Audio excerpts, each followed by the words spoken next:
Today, we will talk about altimetry and altimeter setting procedures. These are a set of definitions and procedures used to ensure adequate vertical separation from terrain and other aircraft using barometric altimeters, which are the altimeters that we find on all aircraft. These procedures take into account daily changes in atmospheric pressure, terrain characteristics, air traffic flow and ATS services provided, as well as all applicable local or regional procedures.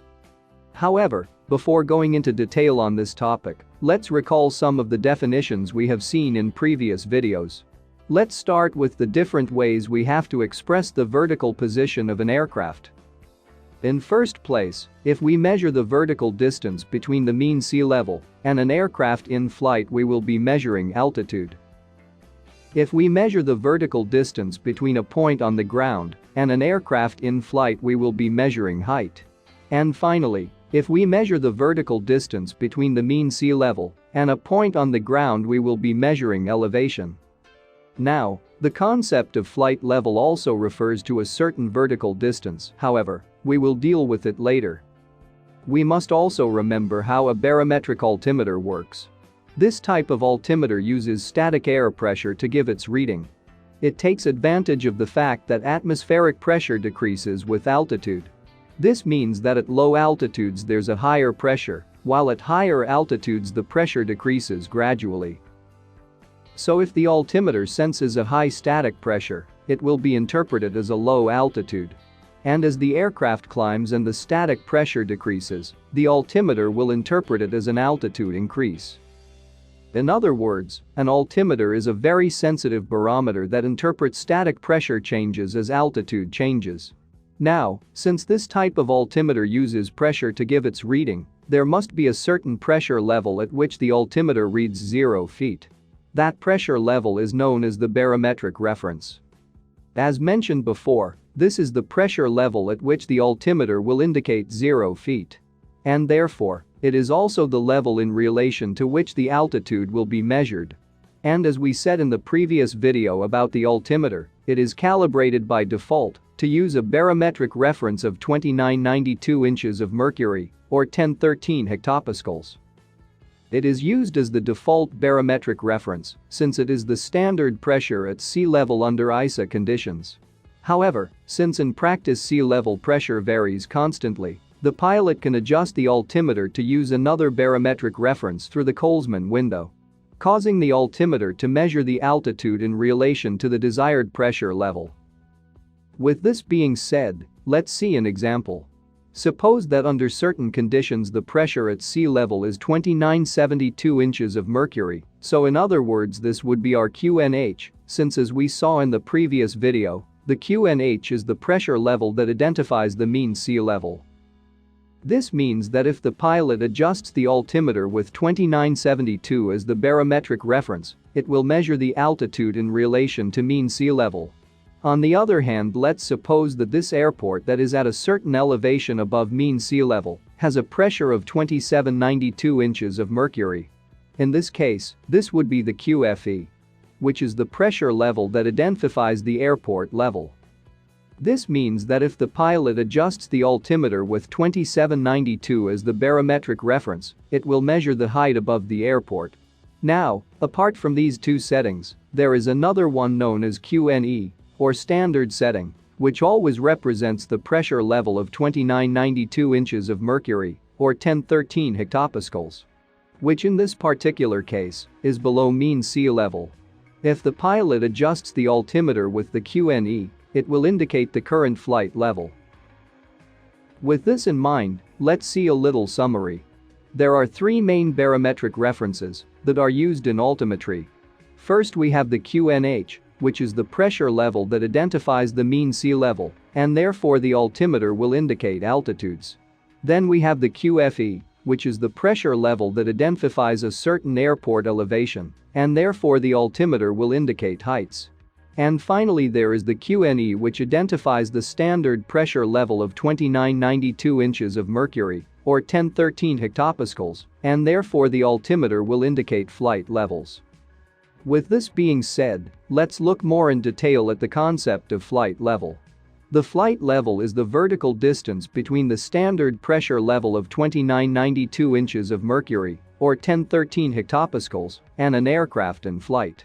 In other words, the altimeter will indicate the current flight level as long as the QNE is set as the barometric reference.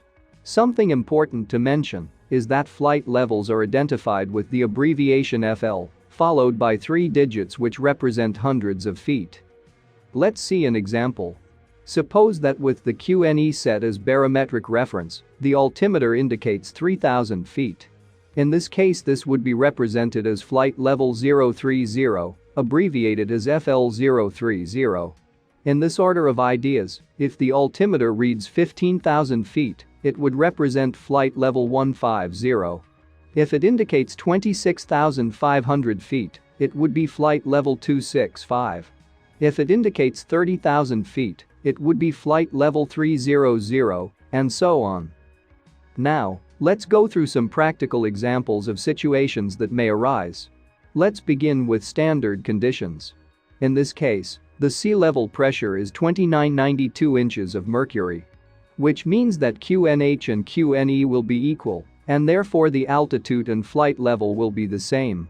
And using this setting, while on the ground, the altimeter will read elevation. Now, suppose that at this particular airport, the QFE is 2792 inches of mercury. If the pilot sets this as barometric reference, the altimeter will read the height of the aircraft above that airport. Let's now see what happens in a lower than standard pressure condition. This means that the sea level pressure is lower than 2992 inches of mercury. Let's suppose it is 2972 in this example. This would be then the QNH. If we adjust it as barometric reference, the altimeter will read the altitude of the aircraft in flight, or the airport elevation, if the aircraft is on the ground. In this situation, the QNE, or standard pressure level, will be below mean sea level. If we adjust it as barometric reference, the altimeter will indicate the flight level, which as we can see, is higher than the altitude. Finally, let's suppose that the QFE at this airport is 2762 inches of mercury. If it is set as barometric reference, the altimeter will indicate the height above that airport. On the other hand, if there is a higher than standard pressure condition, the sea level pressure will be higher than 2992 inches of mercury. Let's say it is 3042 inches of mercury, this would be then the QNH. If we adjust it in the altimeter, it will read the altitude, or elevation above sea level. In this case, the QNE, or standard pressure level, will be above sea level. If it is adjusted in the altimeter, it will read the flight level, which as we can see, is lower than the altitude. And finally, if the QFE is for example 2842, it will allow the altimeter to read height above the airport. Now, the vertical position of an aircraft in flight can be expressed in any of these terms, depending on the barometric reference used. So in order to avoid misunderstandings between aircraft and air traffic control, certain standard procedures have been established to know what barometric reference to use in a certain moment. In essence, these are the altimeter setting procedures. First of all, we must say that the main objectives of these procedures are to ensure an adequate vertical separation from terrain and other aircraft in flight. So let's first look at the separation between aircraft. In this case, in order to have an adequate separation between aircraft, it is required that both of them use the same barometric reference. Let's see an example. Suppose there are two aircraft flying in opposite directions. In this case, let's say the QNH of the area is 3006 inches of mercury. So if both aircraft use 3006 as their barometric reference, they will be measuring their altitude in relation to the same pressure level, and therefore they can ensure an adequate vertical separation. In this case, one of them is flying at 7,000 feet and the other at 8,000 feet, so the actual separation is 1,000 feet. Now, something important to note is that even if these aircraft are not using the QNH, as long as both of them use the same altimeter setting, the vertical separation will be ensured. For example, let's say that in this case both aircraft use QNE instead of the local QNH. Despite they are not measuring the correct altitude, both are using the same reference, therefore they will have the same vertical separation. In conclusion, regardless of the altimeter setting being used, as long as both aircraft use the same, the vertical separation will be ensured. Otherwise, if one of them is using a different altimeter setting, the apparent separation will be different from the actual separation, which is quite dangerous. Let's see this through an example. Suppose we have the same situation here, and the local QNH is 30-31 inches of mercury. The aircraft on the left is using the local QNH of 30-31, but the aircraft on the right is using QNE instead of QNH. Apparently, if both aircraft report their altitude, their separation would be 1,000 feet. However, since both altimeters are measuring the altitude in relation to different pressure levels, the actual separation is different. In this particular case, the aircraft using QNE would be flying at an actual altitude of 7,650 feet, despite the indication of its altimeter of 7,000 feet. Therefore, in this situation the actual separation is only 350 feet, which represents a risk of collision. Let's now move on to the other case, the separation with the terrain and obstacles. In order to ensure an adequate separation with terrain and obstacles, it is necessary to use the QNH since it allows the pilot to know the real altitude above sea level. Actually, the QFE of a certain airport could also be used for this purpose. However, it is little used worldwide since it leads to confusion and mistakes under certain conditions. So, even though it is used in some countries, we will focus on the use of QNH. With this in mind, most charts and procedures show the elevation of terrain and obstacles in relation to sea level. For example here, the top of this mountain has an elevation of 2,000 feet above sea level. Therefore, a pilot who is planning to fly through this area with a separation of 1,000 feet would have to fly at an altitude of 3,000 feet using the local QNH, which in this case is 30-10 inches of mercury. If otherwise this aircraft uses an altimeter setting other than the QNH, the apparent separation with terrain will be different from the actual separation, which can be really dangerous. Let's look at this example. Here we have the same situation, but now the local QNH is 2970 and the altimeter of the aircraft is set with the QNE. Here, although the pilot is reading 3,000 feet on the altimeter, that is not the real altitude of the aircraft, since it is using a barometric reference which does not correspond to the sea level pressure. In this particular case, the actual separation with terrain is only 800 feet. In conclusion, while flying close to the terrain and obstacles, it is important to always use the updated QNH of the area in order to ensure an adequate terrain clearance. Now that we know the requirements that we need to comply with in order to have an adequate separation with other aircraft and terrain, let's evaluate two different cases. The first one is an aircraft flying at low altitudes. In this case, at low altitudes there will be obstacles and terrain, as well as other nearby aircraft flying. Now, as previously mentioned, in order to have an adequate separation with terrain, the altimeter must be set with the local QNH. And, in order to ensure an adequate separation with other aircraft, all of them must use the same altimeter setting. It is then logical that, to comply with both requirements, all aircraft operating at low altitudes must use the local QNH. This way, they will be separated from terrain, and as all of them are using the same QNH, they will also be separated from each other. With this being said, let's see what happens when flying at higher altitudes. In this case there is no terrain or obstacles, so it is not longer a problem. There are only nearby aircraft flying around, so it is only necessary to ensure adequate vertical separation between aircraft. And to do so, the only requirement is that all of them use the same altimeter setting. The altimeter setting to be used at high altitudes does not necessarily have to be the QNH, since as we just said, the terrain is no longer a problem. So in order to establish a standard setting to be used at high altitudes, the only setting that remains constant regardless of the conditions is the QNE, since it is always 2992 inches of mercury or 1013 hectopascals. In other words, the setting to be used by all aircraft operating at high altitudes will be the QNE. And as all aircraft are using the same setting, the separation is assured.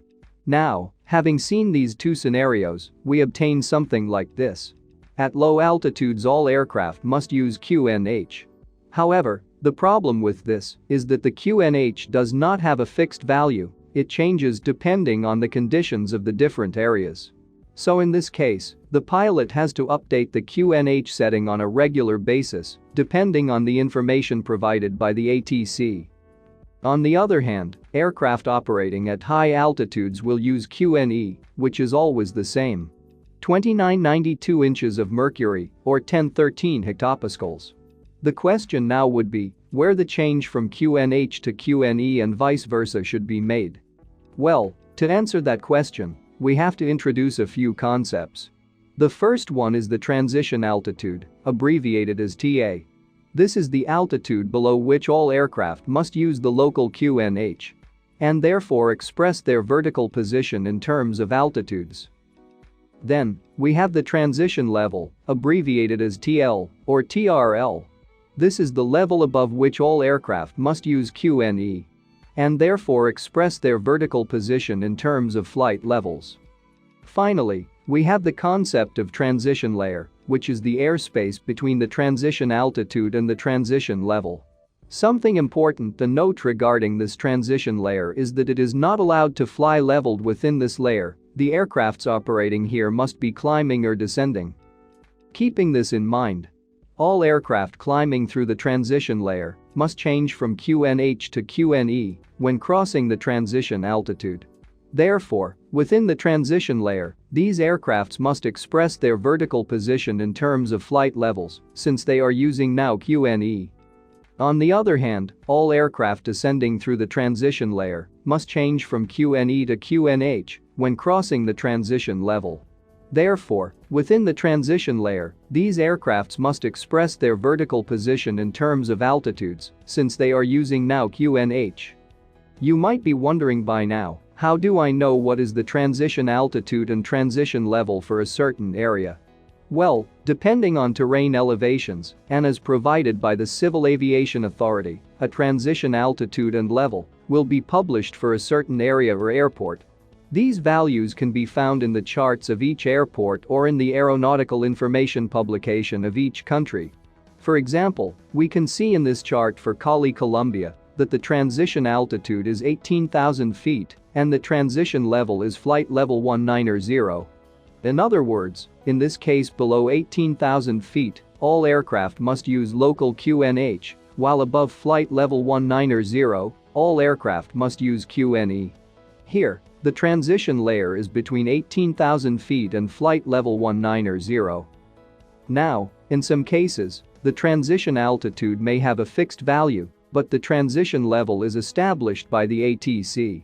In these cases, the air traffic control calculates the appropriate transition level to be used based on the current QNH and the published transition altitude. This transition level is reported through the ITIS or a communications VHF frequency. Now, another important procedure is that, in areas where a transition altitude or level is not published, or when there is no QNH information, all aircraft must use the QNE and express the vertical position in terms of flight levels.